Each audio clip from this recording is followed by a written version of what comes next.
Hello everyone, welcome to my YouTube channel. నా videos కనుక మీకు నచ్చినట్లయితే ప్లీజ్ లైక్ చేయండి, షేర్ చేయండి, సబ్స్క్రైబ్ కూడా చేసుకోండి. ఈరోజు వచ్చేసి నేను పన్నీర్ బటర్ మసాలా చేస్తున్నాను అనమాట. ఇది చపాతీలో కానీ పుల్కాలో కానీ చాలా బాగుంటుంది.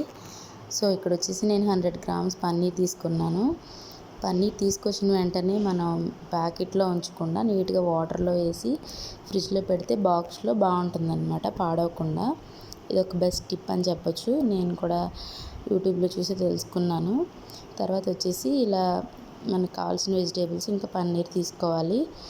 ఇంకా పన్నీర్ని వచ్చి ఇలా క్యూబ్స్గా కట్ చేసుకోవాలన్నమాట. ఎందుకంటే మనం కొంచెంసేపు ఫ్రై చేస్తే పన్నీర్ని ఫస్టే కొంచెం టేస్ట్ అనేది చాలా బాగుంటుంది. పన్నీర్ ముక్కలు ఈ క్యూబ్స్ విధంగా ఇలా కట్ చేసుకోవాలి.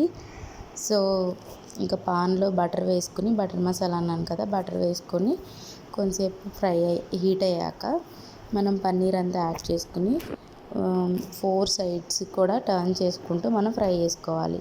కారం ఇంకా పసుపు, ఉప్పు వేసుకొని మనం స్లోగా మీడియం ఫ్లేమ్లో పెట్టుకుని దాన్ని అయితే ఫ్రై చేసుకోవాలన్నమాట. సో చపాతీ చేస్తున్నాను అనమాట. చపాతీలోకి అని చెప్పాను కదా. సో చపాతీలోకి వచ్చేసి ఇంకా ఆయిల్, సాల్ట్, ఇంకా చపాతీ పిండి వేసి ఇంకా చపాతీ పిండి అయితే కలుపుతున్నాను అనమాట. సో ఈరోజు ఏంటంటే ఇంకా ఎగ్ కర్రీ చేద్దాం అనుకోకుండా పన్నీర్ చేయమన్నారు మా హస్బెండ్. సో అందుకోసం అనేసి ఇంకా పన్నీర్ స్టార్ట్ చేశాను అనమాట. ఎగ్ ఫ్రై చేసేసి చపాతీ చేద్దాం అనుకున్నా. ఇంకా చపాతీ పిండిని అయితే ఇలా సాఫ్ట్గా కలిపేసుకుని కొంచెంసేపు దాన్ని సోక్ అవనివ్వాలి. ఈలోపు మనం వెజిటేబుల్స్ అయితే పచ్చిమిరపకాయలు, టమాటాలు, ఇంకా ఉల్లిపాయలు ఇవన్నీ మనం కొంచెం ఎక్కువసేపు కాదు, కొంచెం అవి మెత్తబడే వరకు కూడా మనం అయితే ఫ్రై చేసుకోవాలన్నమాట. సో ఆ వెజిటేబుల్స్ వచ్చేసి నేను ఫస్ట్ కట్ చేసి పెట్టుకున్నాను. కొంచెం బటర్ వేసి కాగాక దానిలో కాజు, గ్రేవీ కోసం అనమాట. ఇంకా కాజు, టమాటాలు, పచ్చిమిరపకాయలు, ఇంకా ఉల్లిపాయలు మనం కట్ చేసి పెట్టుకున్నాం కదా, అవి కొంచెం మగ్గే వరకు మనం పాన్లో వేసుకొని వాటిని అయితే మనం మగ్గబెట్టేసుకోవాలన్నమాట. ఈ విధంగా ఇట్లా మగ్గుతూ ఉంటే మనకి మంచిగా పేస్ట్ అనేది గ్రేవీ స్ట్రక్చర్లో నీట్గా వస్తుంది. ఎంత బాగా మగ్గితే అంత గ్రేవీ అనేది టేస్ట్గా ఉంటుందన్నమాట. సో ఇది ఆల్మోస్ట్ అయితే మగ్గిపోయాయి. సో ఇది మనం మిక్సీ జార్లో చల్లగయ్యాక మిక్సీ జార్లో వేసుకొని పేస్ట్ చేసుకోవాలి. తర్వాత అదే పాన్లో వచ్చేసి హోల్ గరం మసాలా దినుసులు, మళ్ళీ కొద్దిగా బటర్ వేసుకొని, నేను బటర్ అయితే కాగిపోయిందనమాట, అందుకే అలా అనిపిస్తుంది. ఇప్పుడైతే బటరే యాడ్ చేశాను. ఇందులో ఉల్లిపాయలు ఫ్రై చేసేటప్పుడు మాత్రం బటర్, ఆయిల్ కూడా యాడ్ చేశాను.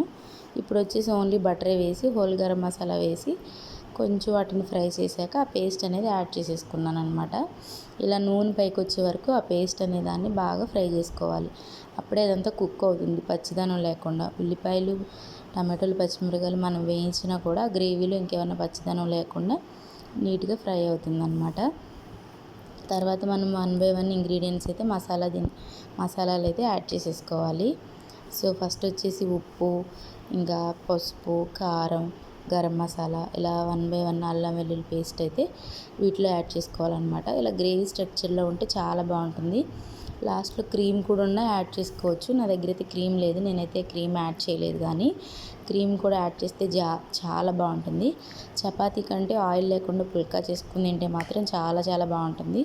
రెండైనా కూడా పన్నీర్ కర్రీతో మనకి ఫుల్గా డిన్నర్ అయినా లంచ్ అయినా ఫుల్గా నిండిపోతుంది అనమాట కడుపు. సో కారం, అల్లం వెల్లుల్లి పేస్ట్, గరం మసాలా వేసేసి ఆ గ్రేవీ అంతా నూనె బయటకు వచ్చే వరకు కూడా దాన్ని ఇలా ఫ్రై చేసుకోవాలన్నమాట. ఆ తర్వాత మనం వచ్చేసి వాటర్ అనేది యాడ్ చేసుకోవాలి. మనకి గ్రేవీ కన్సిస్టెన్సీ ఎలా ఉండాలో అలా ఆ గ్రేవీ అంతా ఉడికాక అప్పుడు వాటర్ అనేది యాడ్ చేసుకుని మనం కొంచెంసేపు దాన్ని ఉడకనిచ్చాక దానిలో మనం పన్నీర్ క్యూబ్స్ అనేది యాడ్ చేసుకుంటే ఆల్మోస్ట్ ఇంకా పన్నీర్ కర్రీ ఇలా ఆయిల్ బయటకు వచ్చింది కదా, రెడీ అయిపోయినట్లే. ఇప్పుడు వచ్చేసి మనకి క్రీమీ ఉంటే క్రీమ్ యాడ్ చేసుకోవచ్చు. ఇంకా కసూరి మేతి కూడా యాడ్ చేయాలి. ఇంకా నేను స్కిప్ చేసేసాను లేక. సో ఇంకా ఈసారి చేసినప్పుడు నేను యాడ్ చేస్తాను. సో పన్నీర్ బటర్ మసాలా అయితే మనకి రెడీ అయిపోయింది. సో చపాతీతో సర్వ్ చేసుకుంటున్నాను. పన్నీర్ అయితే చాలా సాఫ్ట్గా కుక్ అయింది, చాలా టేస్ట్గా వచ్చింది కర్రీ అయితే. మా హస్బెండ్ అయితే చాలా సాటిస్ఫై అయ్యారు. ఫుడ్ చాలా అది చపాతీ కర్రీ కానీ చాలా బాగుందని. నా వీడియోస్ కనుక నచ్చినట్లయితే ప్లీజ్ లైక్ చేయండి. This is my vlog. Bye guys.